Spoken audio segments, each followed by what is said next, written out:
El capítulo 11 de Daniel es la profecía más larga en toda la Biblia.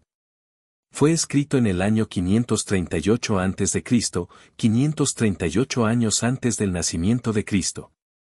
Y todas estas cosas que están escritas aquí no llegaron a cumplirse sino hasta un poco más de 100 años después. Ahora bien, esta profecía se da con bastante detalle, y si quieres alguna prueba de que la Biblia es divinamente inspirada, creo que este capítulo es una de las mejores pruebas. Nadie, absolutamente nadie, podría, por medios humanos en absoluto, haber escrito algo tan completo como esto, predecirlo, y luego que sucediera exactamente como se dijo. Y cada último detalle de este capítulo se cumplió apenas un poco más de 100 años después. Comienza diciendo, también yo, en el primer año de Darío el Medo, estuve para confirmarlo y para fortalecerlo, fue escrito en 538 a.C. y ahora yo te mostraré la verdad. He aquí que aún se levantarán 3 reyes en Persia. Tal vez quieras tomar notas. Cambises, Cambyses. Cambises fue el primero. Esmerdis fue él. Darío I, Darío I, Jerjes, XRXS. Y él atacó a Grecia. Y por su poder, a través de sus riquezas, incitará a todos contra el reino de Grecia. Y se levantará un rey poderoso que reinará con gran dominio y hará conforme. Ahora, el gran rey que surgió más tarde de esto fue Alejandro el Grande del Imperio Greco-Macedonio. Y cuando se haya levantado, su reino será quebrantado y repartido hacia los 4 vientos. Alejandro Magno fue el más destacado militar de la historia. Todavía enseñan sus tácticas en West Point. Todavía se enseña a nuestros oficiales militares. Él ideó la guerra tal como la conocemos hoy, con ejércitos que se movían rápidamente. Fue tan sabio en idear diferentes armas de destrucción, por ejemplo, la catapulta y cosas así, para tomar ciudades amuralladas, que lo declararon un genio y conquistó el mundo conocido. Tenía 33 años cuando murió. Comenzó a gobernar, creo que aproximadamente cuando tenía 20, y él, con su ejército, conquistó todo el mundo. Murió de una borrachera y depravación en la India.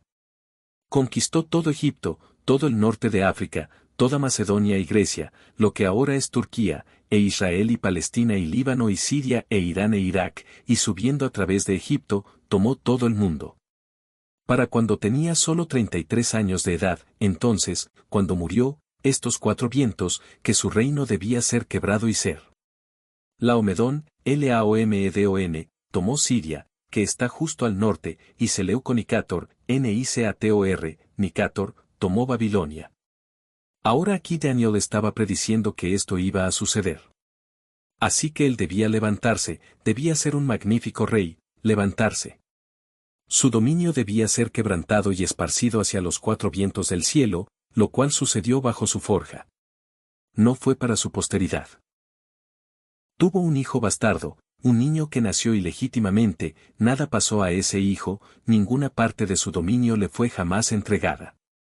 Más bien, había vivido con varias mujeres sin casarse con ninguna de ellas, y murió simplemente porque había disipado tanto su cuerpo que su salud se arruinó. Ahora bien, y el rey del sur, que llegó a ser este soldado Ptolomeo, Ptolmeo, Soter, Sotr, será poderoso, y uno de sus príncipes, que fue Seleuco Nicator, uno de los 4 generales de Alejandro el Grande, y uno de sus príncipes, y él será más fuerte que él y tendrá dominio. Su dominio será un dominio destacable. Y al cabo de años se aliarán, porque la hija del rey del sur vendrá al rey del norte para hacer un acuerdo. Ahora, en el lenguaje de la Biblia, como la mayoría de ustedes ya ha oído antes, norte y sur se refieren a Siria, norte, y Egipto, sur. Y así es como funciona aquí, para hacer un acuerdo, que tuvo lugar entre Antíoco II de Siria, que fue el rey del norte, y Berenice, que fue la hija del rey del sur. La primera esposa de Antíoco, en la historia, ahora, esto es lo que sucedió, la primera esposa de Antíoco tomó venganza haciendo que Berenice fuera asesinada. Los egipcios que la atendían mataron a su hijo, y asesinaron a su hijo. La versión King James tiene una traducción deficiente aquí, como veremos, y Antíoco fue envenenado. Ahora, eso es lo que realmente sucedió. Puedes verificarlo en la historia secular, y veré cómo lo predijo aquí. Y al cabo de años se aliarán, porque la hija del rey del sur vendrá al rey del norte, Berenice viniendo a casarse con Antíoco II, para hacer un acuerdo, que fue un contrato matrimonial, el acuerdo que tenían, uniendo a estas dos naciones. Pero ella no retendrá la fuerza de su brazo. Ahora, eso no significa el poder de un ejército, sino el poder de su descendencia. Su hijo fue asesinado por los sirvientes egipcios. Tampoco él permanecerá, ni su brazo. En otras palabras, su hijo fue asesinado. Él no permanecería, ni ninguno de sus descendientes. Pero ella será entregada, y los que la trajeron, y el que la engendró, y el que la sostuvo. Ahora, todas estas personas, los que la atendían, fueron asesinados. Los que la fortalecían, sus sirvientes de Egipto, fueron asesinados. Su hijo fue asesinado, su esposo fue envenenado y ella murió. Pero de un renuevo de sus raíces, ahora, un renuevo de sus raíces serían su padre y su madre, un renuevo sería un hermano o hermana, este resultó ser su hermano, que fue Ptolomeo III. Se levantará uno en su lugar, que vendrá con ejército, y entrará en la fortaleza del rey del norte, y actuará contra ellos y prevalecerá. Ahora, ese es Ptolomeo III conquistando Siria. Él era el hermano de Berenice, que se había casado con el rey del norte. Y aún llevará cautivos a Egipto sus dioses, con sus príncipes, con sus vasos preciosos de plata y de oro, y permanecerá algunos años más que el rey del norte. Así que el rey del sur entrará en su reino, y volverá, y se levantará. Ahora, veamos, su hijo se levantará, y reunirá una multitud de grandes ejércitos, y vendrá, e inundará, y pasará adelante. Entonces volverá, y se enardecerá aún contra su fortaleza. De los dos hijos de Seleuco II, uno, que fue Antíoco el Grande, invadió Siria, Palestina, y concluyó un tratado. Fue renovado con guerra en el 217 a.C., y luego atacó varias otras fortalezas cercanas a la frontera. Así que sus hijos allí, el rey del sur, serán movidos con furor, y saldrán y pelearán contra él, incluso contra el rey del norte. Él pondrá en marcha una multitud numerosa, pero la multitud será entregada en su mano. Ahora, su aquí fue Faraón Ptolomeo de Egipto. Él derrotó al rey del norte en un lugar llamado Rafia, Raphia, y cuando haya quitado la multitud, su corazón se enaltecerá, y derribará a muchos 10 millares, pero no será fortalecido por ello.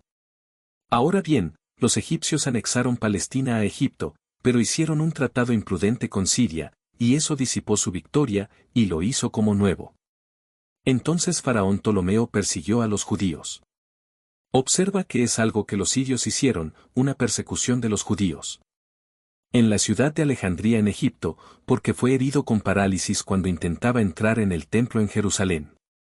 Otro caso en el que Dios actuó para derribar a un hombre cuando estaba haciendo algo que era absolutamente contrario a la voluntad de Dios, donde estaba desobedeciendo a Dios con descaro, y fue derribado con parálisis.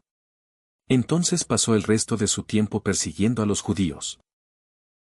Porque el rey del norte, en el versículo 13, volverá y pondrá en marcha una multitud mayor que la primera, y ciertamente vendrá después de ciertos años con un gran ejército y con muchas riquezas. El rey del norte fue Antíoco III. Después de 14 años reunió un poderoso ejército para conquistar Egipto, que tenía un rey débil. Y en esos tiempos se levantarán muchos contra el rey del sur. También los violentos de tu pueblo se exaltarán para cumplir la visión, pero caerán. Así que el rey del norte vendrá, y levantará un terraplén, y tomará la ciudad fortificada más fuerte. Y los brazos del sur no resistirán, ni su pueblo escogido, ni tendrán fuerza. Ahora, Antíoco, cumpliendo el versículo 15, estando momentáneamente ocupado por un ataque desde Pérgamo, que lo atacaban, atacó Egipto en el año 198 a.C. Y derrotó al aliado egipcio Escopas, en un lugar llamado Paneas, Paneas, y retomó Palestina. Todo esto no debería serte historia árida. De hecho, me gustaría ver a más de ustedes tomando notas para tener esto registrado, de modo que sepan de qué trata este capítulo.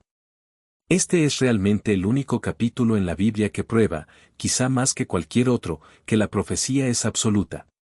Todo esto fue escrito más de 100 años antes de que sucediera. Y pueden leerlo, esto es de Rawlinson's Ancient History, que ahora no se puede conseguir. No se encuentra en ninguna librería en ninguna parte. Pero proviene de historia secular, no de escritores religiosos en absoluto, demostrando que cada último evento que fue predicho aquí tuvo lugar. Así que el rey del norte, y así sucesivamente, vendrá, lo cual es el versículo 15. Y el versículo 16, pero el que venga contra él hará conforme a su voluntad, y nadie se mantendrá delante de él, y estará en la tierra gloriosa, la cual por su mano será consumida. También pondrá su rostro para entrar con la fuerza de todo su reino, y rectos con él. Así hará, y le dará la hija de mujeres, para destruirla. Pero ella no permanecerá. Ahora, Antíoco había planeado conquistar Egipto mediante engaño, y su hija Cleopatra fue dada en matrimonio a un hombre llamado Ptolomeo Epífanes. Este contrato, o negocio en realidad, eso fue lo que fue. Iba a aparecer, o parecía ser, de rectitud y condiciones iguales. Pero fracasó, y entonces Cleopatra ayudó a su esposo contra su padre Antíoco. Así que ella se casó con él, pero no resultó. Ella se volvió contra su padre, y ayudó a su esposo a derrotarlo. Él también pondrá su rostro para entrar con la fuerza de todo su reino, y rectos con él, así hará, y le dará la hija de mujeres, para destruirla. Pero ella no permanecerá a su lado, ni estará con él. Después de esto pondrá su rostro hacia las islas, y tomará muchas. Pero un príncipe, para sí mismo, hará cesar el oprobio. Sin su propio oprobio, hará que recaiga sobre él. Ese fue Antíoco, invadiendo Asia Menor y tomando las islas del Egeo, que están frente a la costa, entre Grecia e Italia. Y el general romano Escipión, Scipio, oímos mucho sobre él en la historia. En el año 190 a.C., hace que el oprobio sirio contra Roma recaiga sobre su propia cabeza. Y Antíoco fue abrumadoramente derrotado en ese año. Ahora nota, después de esto pondrá su rostro hacia las islas, lo cual hizo. Invadió Asia Menor y tomó las islas del Egeo. Un príncipe, para sí mismo, hará cesar el oprobio hecho por él. El general romano Escipión, en el 190, hace que el oprobio sirio contra Roma recaiga sobre su propia cabeza.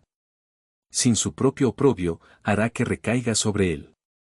Luego pondrá su rostro hacia la fortaleza de su propia tierra, pero tropezará y caerá, y no será hallado. Y eso sucedió con Antíoco, después de regresar a Antioquía, que era una fortaleza, fue asesinado en un pueblo allí por la gente, por haber saqueado el templo para pagar la indignidad romana. Ahora, para ese tiempo, el mundo estaba bajo Roma, y las circunstancias de su muerte no son muy bien conocidas. Dicen que murió de una docena de maneras diferentes. Después se levantará en su lugar uno que hará pasar un cobrador de tributos por la gloria del reino, pero en pocos días será destruido, ni en ira ni en batalla.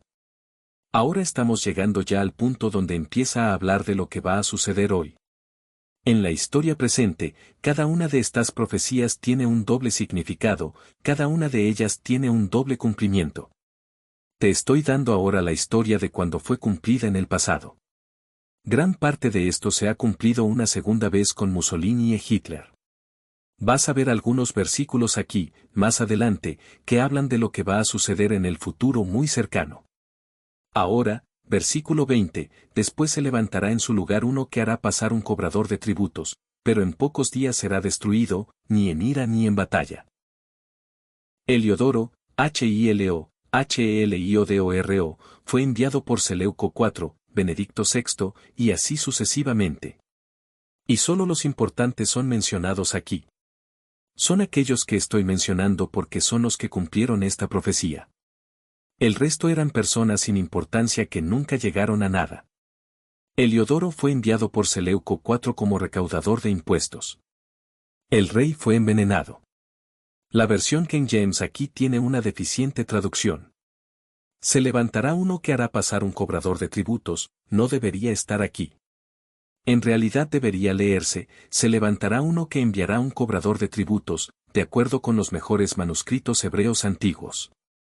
Ahora, bajemos al versículo 21, y en su lugar se levantará un hombre vil, al cual no darán la honra del reino, pero vendrá con paz y tomará el reino con halagos, o vendrá en un tiempo de seguridad. Ahora llegamos a donde comienza a hablar de Hitler. Si lo notas, todo en este versículo se aplica directamente a él. Él lo cumplió en un doble sentido la segunda vez, tan ciertamente como fue cumplido antes. Ahora, el primer hombre vil allí fue Antíoco Epífanes. Has escuchado mucho acerca de él. Oirás predicar acerca de él, y un considerable número de sermones mencionan su nombre porque es muy importante. Antíoco Epífanes, se escribe Epiphanes, Epífanes. Y con los brazos de una inundación serán barridos delante de él, y serán quebrantados, y aun el príncipe del pacto. Ahora, veamos, y después del pacto hecho con él, obrará engañosamente, porque subirá y saldrá vencedor con poca gente. Este hombre vil, Antíoco Epífanes, reúne ejércitos. Aplastó a todos sus enemigos. Un sumo sacerdote, Onias, Onias, fue reemplazado por Jasón. Él hizo que el sumo sacerdote fuera reemplazado. Y allí es donde tomó al príncipe del pacto. No era Cristo aquí, sino el sumo sacerdote en aquel tiempo. En el versículo 23, Antíoco Epífanes trata engañosamente con Roma y con el sumo sacerdote. Ahora Jasón fue reemplazado por un hombre llamado Menelao, Menelaus. Este hombre es el tipo del dictador final de la bestia en Europa. Ahora, Hitler en muchos sentidos cumplió amplia parte de esto. Si ves, antes de él vino Bismarck, que fue un recaudador de impuestos. El primer hombre en unificar Alemania, para hacer de ella un reino unido y una nación unida de todos los diversos estados independientes que había en Alemania. Podrías llamarlo un recaudador de impuestos o decir que envió a otras personas a recaudar impuestos. Fue destruido ni en ira ni en batalla. Y en su lugar se levantaría este hombre vil, al cual no darían la honra del reino, pero él vendría. No estoy seguro de que esto pueda tener otro cumplimiento un poco más adelante. Obtuvo Alemania su poder en Alemania, llegó a ser canciller. No llegó a ser dictador. Tenían al presidente, el anciano von Hindenburg, que había sido presidente de la República de Weimar y era un hombre senil, débil y frágil. En realidad, leyendo sobre él, siento bastante lástima por él. Era un hombre muy severo que no sabía cómo poner en práctica sus principios muy bien. Hitler entró y por todos los medios engañosos posibles, hizo discursos por toda Alemania, prometió a los alemanes todo lo imaginable en la tierra. Hizo toda promesa concebible al pueblo y por halagos, por los medios más engañosos y viles, consiguió no ser electo. Hubo una elección y Hitler perdió 2 de ellas, y creo que 3. Esparcirá, entre tanto, el Antíoco, que había conquistado todas las regiones circundantes en Asia Menor, distribuyó las riquezas y luego emitió mucha propaganda. Era un hombre completamente vil, completamente. Tomó riquezas y las distribuyó entre la gente y luego más o menos los traicionó. Amenazaba a todos y era un tipo de persona bastante extraño. Y levantará su poder y su valentía contra el rey del sur con formidable ejército, y el rey del sur con un ejército colosal y poderoso. Pero no prevalecerá, porque trazarán planes contra él. Así que Antíoco Epífanes redujo a Egipto o lo tomó en 4 campañas que comenzaron en el año 173 a.C. Ahora, los planes previstos eran sobornos y propaganda. Descubrirás que usaban la propaganda con bastante eficacia en aquellos días, enviando gente entre la nación que iban a combatir en Egipto y difundiendo falsas noticias y falsas doctrinas y diciendo mentiras. Y luego, cuando tenían al pueblo en el punto que querían, simplemente entraban y tomaban el control. Y aun los que coman de la porción de sus manjares lo quebrantarán. Los que comían de la porción de sus manjares lo destruyeron. Ahora, Ptolomeo Filométor de Egipto fue traicionado por los sirios y hecho prisionero bajo el disfraz de amistad, porque al conquistar a los egipcios en Alejandría, hicieron rey al hermano de Ptolomeo. En el versículo 27, y el corazón de ambos reyes será para hacer el mal, y en una misma mesa hablarán mentira.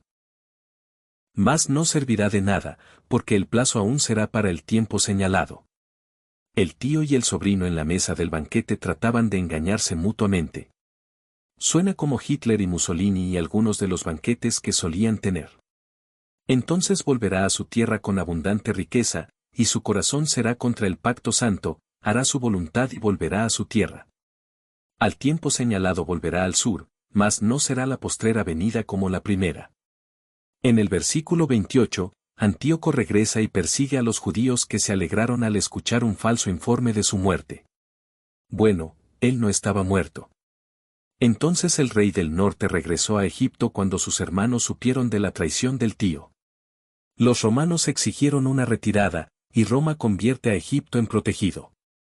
Ahora, versículo 30, porque vendrán contra el naves de Kitim, y él se contristará, y volverá, y se enojará contra el pacto santo.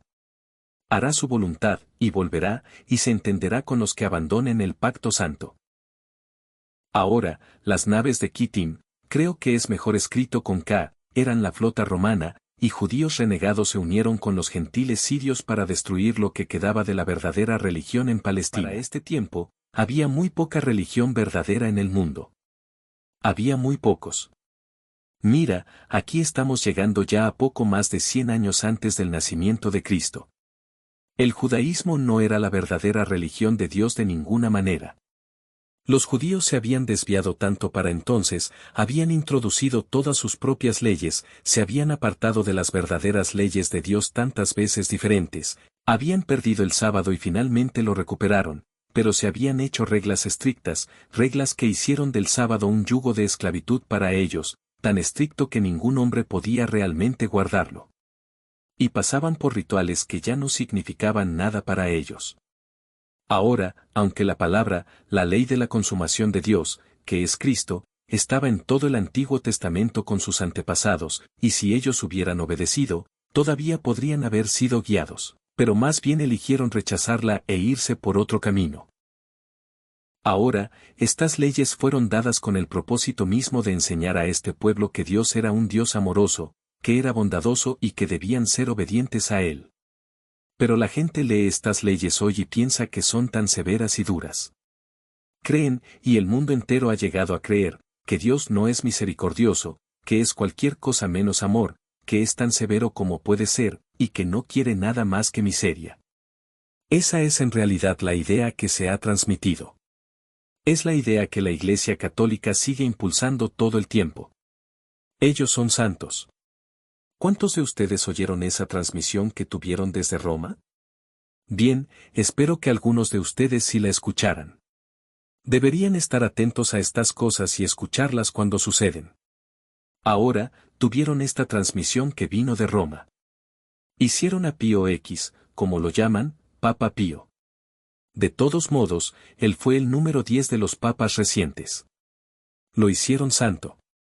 Leí bastante sobre ello, y la idea completa, en realidad, de los santos. Ustedes son santos cuando llegan a entender el verdadero significado bíblico de la palabra.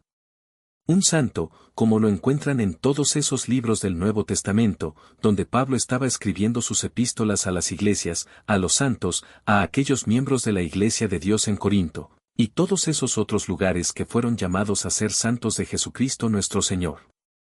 En otras palabras, una persona verdadera, una persona que está luchando consigo misma para vencer al yo, para formar carácter, el propósito por el cual nacimos, ese es un santo. Ahora, los católicos tienen esta idea de adorar a personas muertas. La idea completa era que para convertirse en santo, es realmente bastante necio, este león tenía que realizar 4 milagros después de morir. Y, por supuesto, afirman que sí obró estos milagros.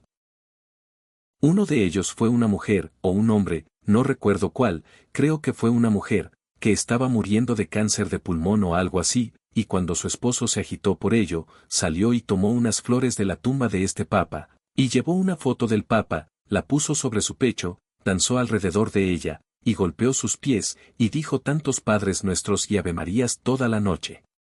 A la mañana siguiente dicen que ella estaba curada.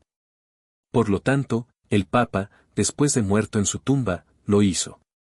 Ese es un milagro que realizó. Y ahora, el dogma católico sobre esta idea, cuando lo entiendes, es que Él está en el cielo.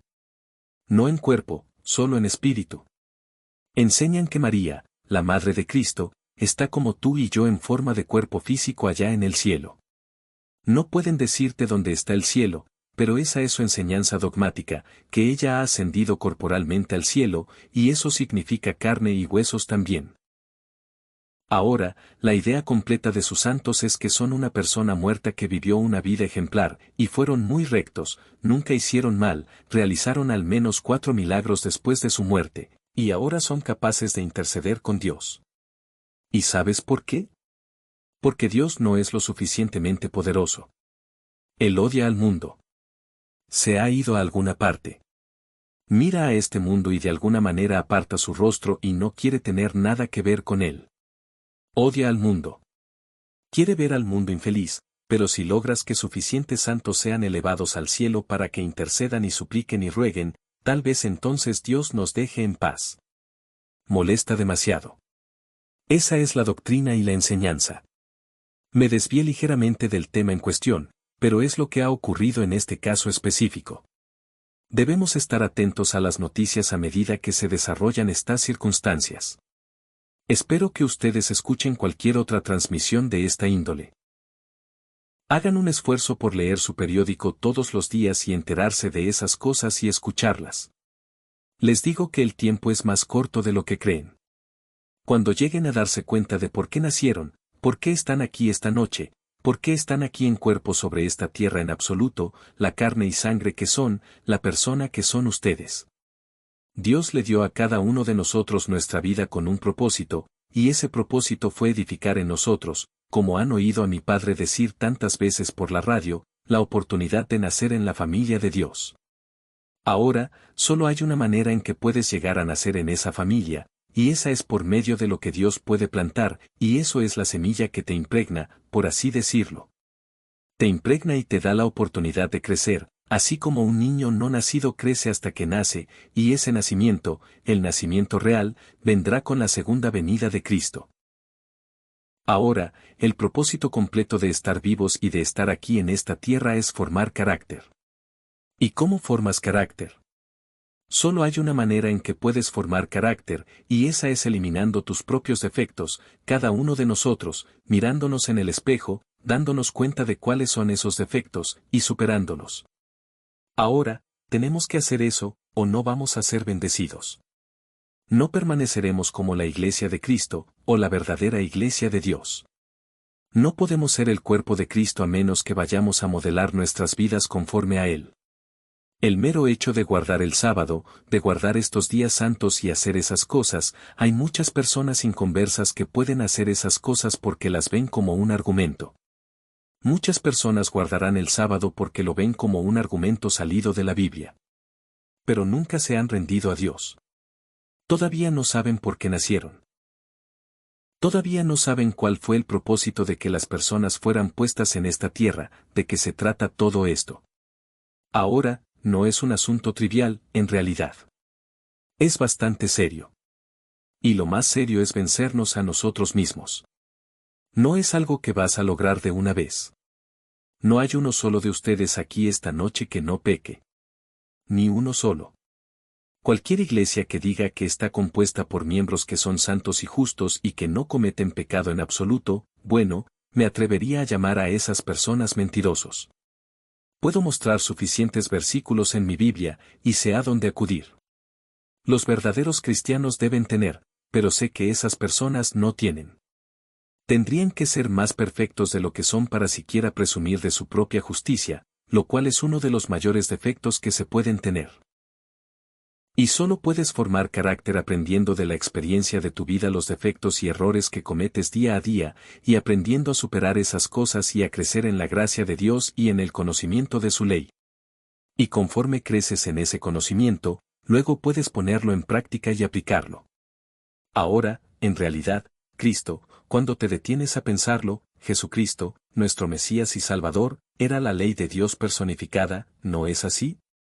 Él nunca quebrantó un punto de ella. Él tenía perfecta paciencia. Tenía perfecto amor. Nunca se enojó con nadie ni dejó que su ira lo dominara.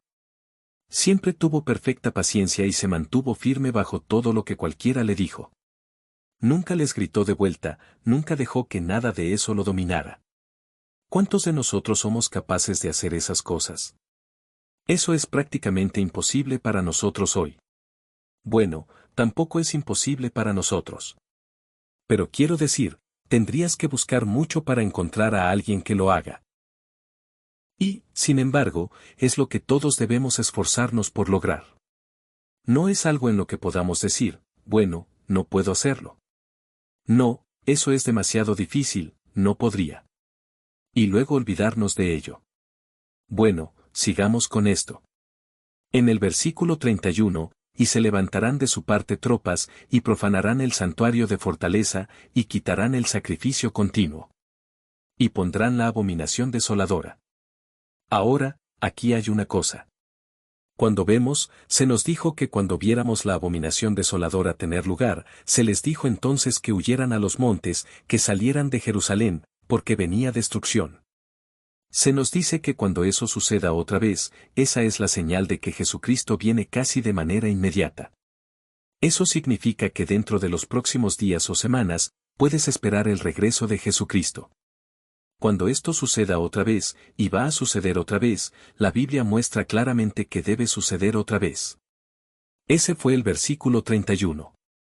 Esto tuvo lugar en el clímax de la guerra.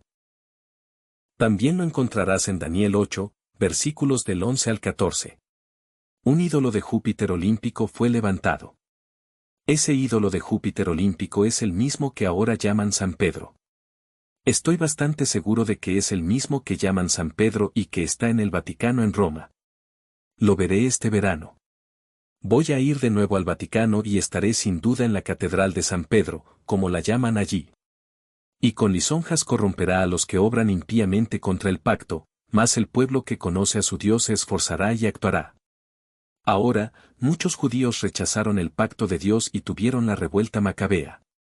Y si notas, cuando esto venga otra vez, y con lisonjas corromperá a los que obran impíamente contra el pacto, mas el pueblo que conoce a su Dios se esforzará y actuará. Algo que vas a ver empezar a suceder en este mundo otra vez, antes de mucho tiempo. Muchos milagros que van a suceder, no aquí en forma de sanidades solamente. Hemos tenido varias sanidades milagrosas desde la última vez que los vi, de personas que estaban aquí con nosotros.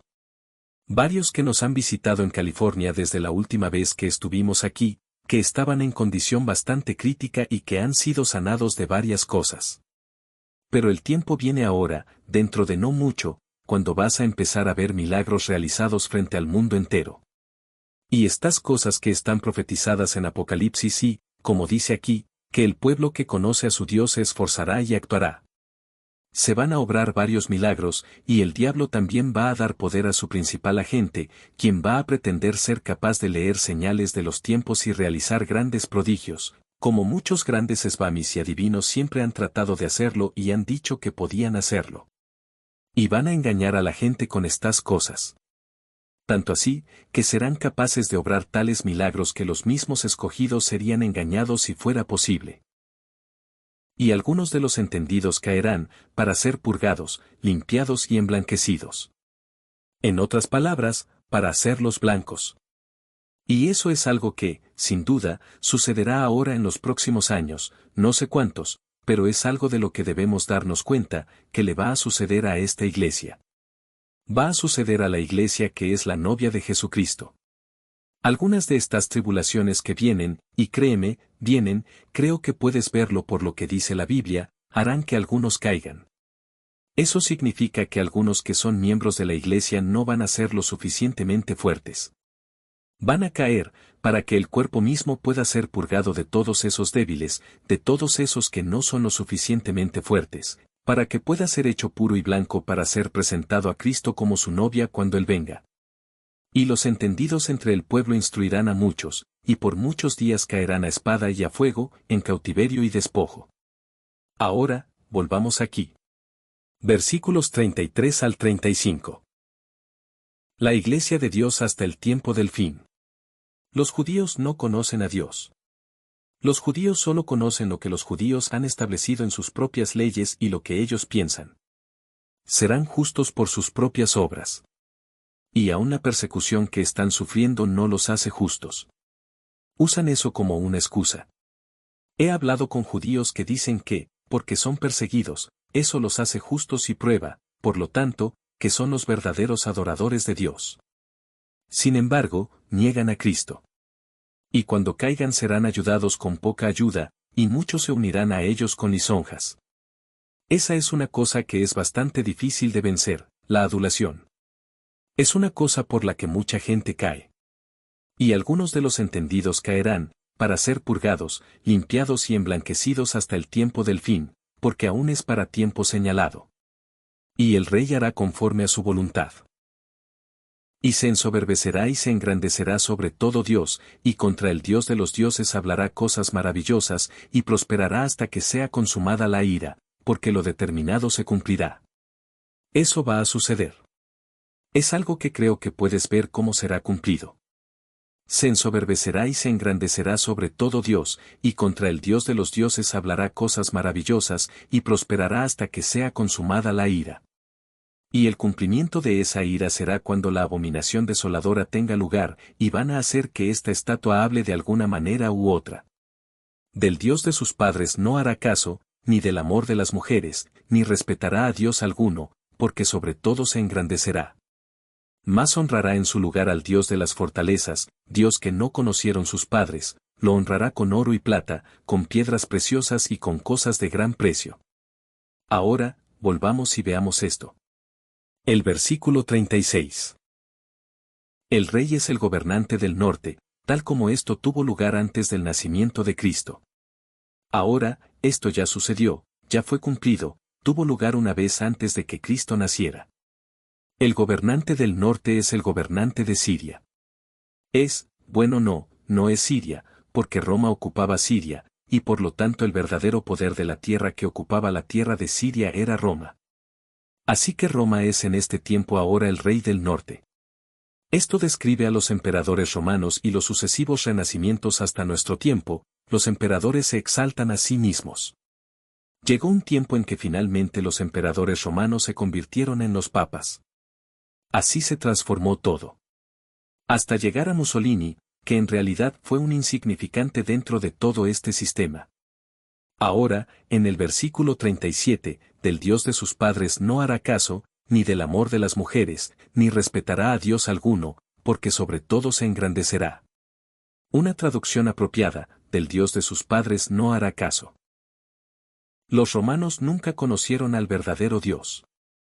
El deseo de mujeres es jamás, que encontrarás en Ezequiel, puedes buscarlo si quieres, que fue un falso Cristo. Los emperadores rechazaron la autoridad de ese falso Cristo. En el versículo 38 la traducción es que en su lugar honrará al Dios de fuerzas o Dios de fortalezas. Los paganos no tenían un Dios de fortaleza, solo una diosa. Ella era Semiramis, el tipo de la iglesia caída a lo largo de la Biblia. El tipo de la iglesia caída. Por lo tanto, el jefe masculino de la iglesia caída es el Dios de las fortalezas, y él afirma ser Dios. Si quieres consultar esto, encontrarás una referencia en 2 de Tesalonicenses 2, versículos del 3 al 10 que ayudará a explicar parte de eso. Ahora, en el versículo 39 aquí, la versión King James es bastante oscura. Veamos, con un Dios ajeno, se hará de las fortalezas más inexpugnables. A los que lo reconozcan multiplicará la gloria, y los hará señorear sobre muchos, y repartirá la tierra por precio. Ahora bien, significa que con la ayuda de los papas los emperadores obtuvieron victorias. A los que lo reconocieran los engrandecía con honra, o en otras palabras, es lo mismo que un sistema feudal. A cualquiera que lo honrara, él lo engrandecía con riquezas. Y al tiempo del fin el rey del sur contenderá con él, y el rey del norte se levantará contra él como una tempestad, con carros, con gente de a caballo, y con muchas naves, y entrará por las tierras, e inundará y pasará. Ahora, el rey del sur era Etiopía. El rey Menelik derrotó a los italianos en 1896, y Mussolini derrotó a Etiopía en 1934 por medio de la guerra aérea. Algo de lo que estos pobres tribus etíopes no sabían nada. Solo tenían espadas para pelear. Si recuerdas, fue después de la aparición del avión, era algo nuevo en aquel tiempo. Se había probado en la Guerra Civil Española y Mussolini quiso probar sus aeropuertos. Lo probaron en España y entonces ¿qué hizo? Bajó a Etiopía y dijo que la iba a tomar. Salió contra muchos hombres de la selva que no tenían más que espadas para luchar, y él los bombardeó y ametralló desde aviones, y perfeccionó su arte de la guerra aérea haciéndolo. Tomó Etiopía. Ahora hemos llegado a un punto aquí donde todo lo que ha sucedido ha sido debidamente cumplido por segunda vez. Todo esto es pasado excepto algunas de estas cosas aquí donde la abominación desoladora no ha sido cumplida, pero a partir del versículo 41 en adelante todo está en el futuro, todavía por suceder. Ahora, Palestina conquistada, Transjordania escapará de la amenaza rusa, Europa atacando primero y el Vaticano, como se muestra en la última parte de esto, será movido hacia Palestina. Entrará también en la tierra gloriosa, o Palestina, y muchos países serán derribados, pero estos escaparán de su mano. Edom y Moab y los principales de los hijos de Amón. 3 países o tribus pequeñas que estaban en la tierra de Palestina y que todavía están allí hoy, la tierra, la llaman la tierra de Amón, Edom y Moab y Amón. Extenderá también su mano sobre las tierras, y no escapará la tierra de Egipto, y se apoderará de los tesoros de oro y de plata, y de todas las cosas preciosas de Egipto, y los libios y los etíopes le seguirán. Más noticias del oriente y del norte lo espantarán, lo cual será Rusia, noticias de Rusia lo inquietarán, por lo que saldrá con gran ira para destruir y exterminar a muchos. Y plantará las tiendas de su palacio entre los mares, en el monte glorioso y santo, Jerusalén, mas llegará a su fin, y no tendrá quien le ayude. Y encontrarás que el capítulo 17 de Apocalipsis explica cómo se cumplirá eso. Dice con un poco más de detalle cómo esta última mitad va a ser cumplida. Bien, eso termina con eso. Si alguno de ustedes quisiera tener más de estas cosas para estudiarlas por ustedes mismos, puedo dárselas de nuevo más tarde. Si quieren verme en privado, pueden copiar algunas de estas referencias que tengo anotadas, mostrándoles quiénes son estas diferentes cosas. Yo no había, como dije, preparado nada esta noche, y pensé que podríamos simplemente tener un pequeño estudio bíblico. No había preparado realmente un servicio. En realidad, podría decir que había esperado que Marian McNair estuviera aquí, y he estado tan ocupado que no he tenido mucho tiempo para preparar nada. Sin embargo, tendremos un servicio regular mañana a las 2:30, ¿no es así? Los servicios han estado comenzando aquí a las 2:30. Muy bien. Y comenzaremos el servicio mañana a las 2 en punto como de costumbre. Tendremos el servicio del sábado aquí a las 2 en punto, y tendremos servicios el domingo, trataremos de tener un servicio el domingo por la tarde, y luego habrá un servicio a las 10 en punto en la mañana del día de Pentecostés, que es lunes, 10 de la mañana, y luego de nuevo, ¿no creen?, a las 2:30 de la tarde, para dar un poco más de tiempo a la cocina y todo. Supongo que mejor a las 2:30 el lunes por la tarde. Me gustaría contarles un poco. Hemos estado terminando la escuela allá en Pasadena, hemos estado todos muy ocupados. Yo he estado enseñando y he tenido que dar y corregir mis exámenes finales y todo, y tratando de poder salir. No sabía que iba a estar aquí con ustedes. Me despedí de la mayoría de ustedes en la fiesta cuando estuve aquí, pensando que estaría en Nueva York para ahora. Pero logré reorganizar mi boleto y así puedo estar aquí hasta Pentecostés, el lunes. Y luego, el martes por la mañana, Roderick Meredith estará aquí el domingo por la noche y ustedes lo escucharán el lunes. Él les hablará, y él y yo saldremos juntos hacia Europa desde aquí. Ya me despedí de toda la gente allá en casa y partiremos desde aquí y volaremos de Dallas a Nueva York el martes por la mañana. Llegamos allí alrededor de las 3:15 de la tarde y a la mañana siguiente, a las 8 en punto, abordaremos el Queen Elizabeth y nos iremos directamente a Southampton, Inglaterra. Estaremos allí hasta que volvamos aquí para la fiesta de tabernáculos. Volaremos directamente de Londres a Dallas el mismo día en que esa misma tarde tendremos la primera reunión aquí de la fiesta de tabernáculos, el 11 de octubre. Así que estaremos allá todo el verano. Para algunos de ustedes, sé que esto significará algo, los de Wichita Falls, reconozco que habrá un ministro en su ciudad este verano, Raymond Cole estará allí. Y también estará en la zona de Corpus Christi, Alice, George West y por esa región. Hay una gira de bautismos ahora, compuesta por Gerald Waterhouse y George Meeker, que estuvo aquí conmigo en la fiesta de la Pascua, y Raymond McNair, que ha ido con ellos para ayudarlos a comenzar. Y luego Raymond McNair más adelante llevará consigo a Kenneth Swisher, y habrá esas dos giras saliendo ahora este verano. El señor ahí pasará la mayor parte de su tiempo, creo, en Pasadena. Tiene muchísimo que hacer.